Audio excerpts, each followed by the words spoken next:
નમસ્કાર. વિશેષ ન્યૂઝની વિશેષ રજૂઆત. દિનેશ સિંધવનો સીધો સવાલમાં મારો સીધો સવાલ એ છે કે ખેડૂતોની જે ટ્રેક્ટર રેલી હતી, ખેડૂતોની અધિકાર યાત્રા હતી, આ યાત્રાનો ફિયાસ્કો થવા પાછળ કોંગ્રેસનો દગો જવાબદાર છે કે આમ આદમી પાર્ટીનું પાપ? આ સવાલ એટલા માટે કરું છું કે આજે જે કંઈ દ્રશ્ય આખા ગુજરાતે જોયા છે અને ખાસ તો ખેડૂતો માટે નિરાશાજનક છે. આ દ્રશ્ય જોઈને તમામ ખેડૂતોએ વિચારવાની જરૂર છે કે ખેડૂતોનો ખરો ઉદ્ધારક કોણ છે. ખેડૂતોનો ખરો ઉદ્ધારક માત્ર ખેડૂત છે અથવા ખેડૂતોનું હિત જોતો નેતા છે? આ નેતા કોઈ પણ પાર્ટીનો હોઈ શકે. હવે તમારે નક્કી કરવાનું છે કે તમારા હિતમાં કોણ નેતા લડે છે અને ઊભો રહે છે, તમારી પડખે કોણ ઊભો રહે છે. બહુ પાતળી ભેદરેખા છે, કારણ કે નેતાઓ છે ને અલગ અલગ પાર્ટીના હોવાના, એમાં નેતા અને ખેડૂતના હિત માટે લડતા નેતાઓ વચ્ચે તમારે એક ઓળખ કરવાની છે. સવાલ મેં એટલા માટે કર્યો છે કે આજે જે રીતે કોંડ પછી આપણે જેતપરમાં જોયું કે અદાણીને જે વીજ લાઇન માટેના જે થાંભલા ખેડૂતોના ખેતરમાં નાખવામાં આવતા હતા, એને લઈને નારાજગી ખેડૂતોની હતી. પોલીસ અને ખેડૂતો વચ્ચે ઘર્ષણના દ્રશ્યો આપણે જોયા હતા.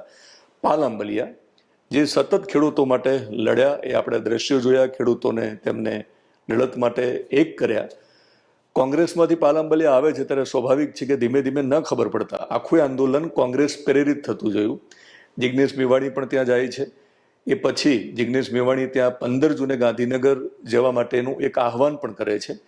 અને આજે આપણે જોયું કે જે રીતે ગાંધીનગર જવા માટે ટ્રેક્ટરની રેલી સ્વરૂપે ખેડૂતો નીકળ્યા હતા, અમદાવાદ આવ્યા, અને અમદાવાદ આવ્યા ત્યાં જ એમને ખબર પડી ગઈ કે ગાંધીનગર સુધી જવાની પરમિશન છે નહીં. તો વૈષ્ણોદેવી નજીક એક જગ્યામાં, એક ખુલ્લી જગ્યામાં સભાનું આયોજન કરાયું કોંગ્રેસની. અમદાવાદથી સભાના સ્થળે ટ્રેક્ટર રેલી પહોંચે એ દરમિયાન ઘણું બધું થયું. એમાં એક રાજનીતિનું ગંદુ સ્વરૂપ આપણને જોવા મળ્યું. જ્યારે સભા સ્થળે ટ્રેક્ટર રેલી પહોંચે ત્યારે આમ આદમી પાર્ટીના નેતા પંકજ રાણસરિયા આપણને જોવા મળ્યા, અને તેઓએ કહ્યું કે ખેડૂતોને ગાંધીનગર લઈ જવાનું કહીને આ લોકો અહીં લાવ્યા હતા, અને હવે શા માટે અહીંયા કોંગ્રેસની સભામાં લઈ જાય છે? ખેડૂતો સાથે અન્યાય છે. આથી તેમણે કહ્યું કે તેઓ પગપાળા ગાંધીનગર જશે અને રજૂઆત કરશે. આ દરમિયાન કોંગ્રેસના નેતાઓ ત્યાં આવ્યા, અને કોંગ્રેસના નેતાઓએ ત્યાં પંકજ રાણસરિયાને ત્યાંથી ભગાવવાનો પ્રયત્ન કર્યો અને આક્ષેપ પણ મૂક્યો કે તે ભાજપનો દલ્લો છે અને કાંતિ અમૃતિયાનો ભાણિયો છે.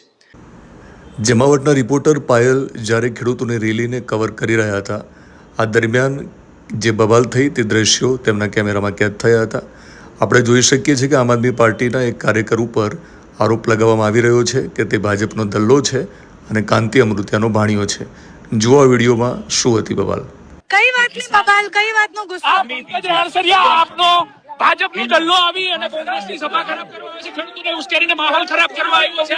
આ પંકજ રાણસરિયા ભાજપનો દલ્લો છે. આ ભાજપનો દલ્લો છે. આ ભાજપનો દલ્લો છે. આ ભાજપનો દલ્લો છે. આ પાછો અડધર કાંડ કરાવવા આવ્યા છે. અડધર વાળા છે. એક મિનિટ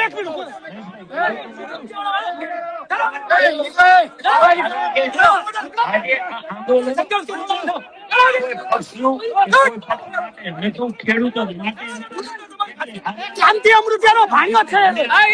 કાંતિ અમૃતિયાનો ભાણિયો છે. કાંતિ અમૃતિયા મોકલો છે આને. કાંતિ અમૃતિયાનો ભાણિયો છે આને, અને કાંતિ અમૃતિયા મોકલેલો છે આને.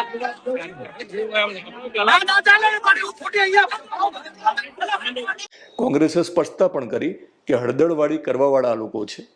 ઉલ્લેખનીય છે કે જ્યારે મેં પાલંબલિયાનો ઇન્ટરવ્યૂ ઓનલાઈન કર્યો છે, જ્યારે મેં લાલજી દેસાઈને પૂછ્યું છે, ત્યારે એ બંનેએ બહુ સ્પષ્ટ કહ્યું હતું કે આખું આંદોલન અમારે અહિંસક રીતે ચલાવવું છે.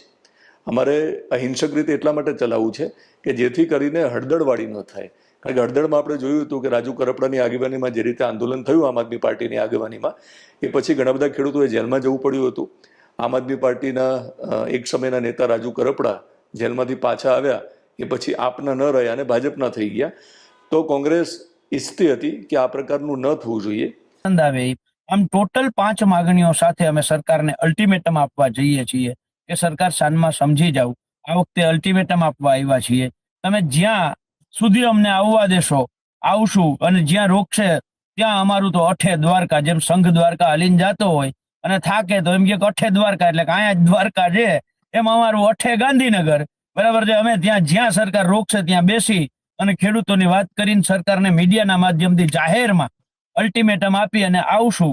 અને એ અલ્ટિમેટમમાં જો સરકાર નહીં સમજે તો આવનારા દિવસોમાં ગાંધી ચિંધ્યા માર્ગે જ અમે ગાંધીનગરમાં ધામા નાખીને બેસી જઈશું. તો હવે સવાલ એ છે કે કોંગ્રેસે દગો કર્યો, કારણ કે આમ આદમી પાર્ટીના પંકજ રાણસરિયાનો આક્ષેપ છે કે કોંગ્રેસે દગો કર્યો છે.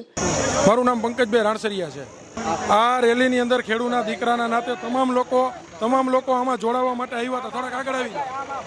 તમામ લોકો આની અંદર રેલીમાં ખેડૂતના હક માટે થઈને જોડાવા માટે આવ્યા હતા, પણ અહીંયા પહોંચ્યા ત્યારે બધાને ગેરમાર્ગે દોરીને કોંગ્રેસની સભામાં નાખવાના પ્રયાસો કરવામાં આવ્યા. હું એક પાર્ટી હારે જોડાયેલો વ્યક્તિ તેમ છતાં પણ પાલભાઈ લીડિંગ કરતા હતા છતાં મેં સાથ સહકારને ટેકો એટલા માટે આપ્યો હતો કે એક ખેડૂનો દીકરો હતો. સમજો, હવે અમે ખેડૂના દીકરાના નાતે આંદોલનોની અંદર જતા હોય, ખેડૂતો માટે મહેનત કરતા હોય, તમામ વસ્તુ કરતા હોય, તેમ છતાં અહીંયા લઈ આવી અને તમામ ખેડૂતોને અત્યારે કોંગ્રેસની સભામાં બેહાડી દેવાની વાત હતી. તો જે લીડિંગ કરતો એની જવાબદારી નથી. ગાંધીનગરની વાત કરીને સભામાં બેસાડવા કેટલી અયોગ્ય વાત કહેવાય. આ ખેડૂતોને ગેરમાર્ગે દોરવાની વાત હતી. ખેડૂતોને અમદાવાદથી ગાંધીનગરનું કહીને રોડ ઉપર ચડાવ્યા. રોડ ઉપર ચડાવ્યા બધા અહીંયા પહોંચ્યા પછી પોલીસ તંત્રએ સીધા આની અંદર ડાયવર્ટ કરી દીધો. એનો મતલબ એમ કે આ પહેલાં પ્રી પ્લાનિંગ હતું. અહીંયા ખેડૂતોને ગુમરાહ કરવા માટેના પ્રયાસો હતા. એક પણ ખેડૂતને ખબર નથી કે એને ગાંધીનગર લઈ જવામાં નથી આવતો, એને સભામાં નાખવામાં આવે છે. એક પણ ખેડૂતને ખબર નથી. અને કોંગ્રેસનો આક્ષેપ છે કે પંકજ રાણસરિયા ભાજપનો દલ્લો અને ખાસ તો કામતી અમૃત્યાનો ભાણિયો છે. તો આમ આદમી પાર્ટીએ પાપ કર્યું છે, આ આપનું પાપ છે. આવા સવાલોને લઈને એક પ્રકારની પરિસ્થિતિનું નિર્માણ થયું છે. રાજનીતિ તેજ બની છે, પણ ખેડૂતોએ જાગવાની જરૂર છે. ખેડૂતોએ જાતે જ પોતાનો ઉદ્ધાર કરવાની જરૂર છે. હળદળના દ્રશ્ય જોઈને મને લાગે છે, કારણ કે જે ખેડૂત પરિવારના દીકરાઓ જેલમાં ગયા છે ને, એ પરિવારને એકવાર જઈને પૂછી લેજો. આમ આદમી પાર્ટીનો વિરોધ નથી કરતો, કોંગ્રેસનું સમર્થન નથી કરતો. હું પણ ખેડૂતનો દીકરો છું. તો દિનેશ સિંધવનો આ સીધો સવાલમાં તમારો શું જવાબ છે તમે કોમેન્ટ બોક્સમાં લખશો. યુટ્યુબમાં જોતા હોય તો આપણી યુટ્યુબ ચેનલને તમે સબસ્ક્રાઇબ કરશો. ઇન્સ્ટાગ્રામ અને ફેસબુક પેજમાં જોતા હોય તો ફોલો કરશો.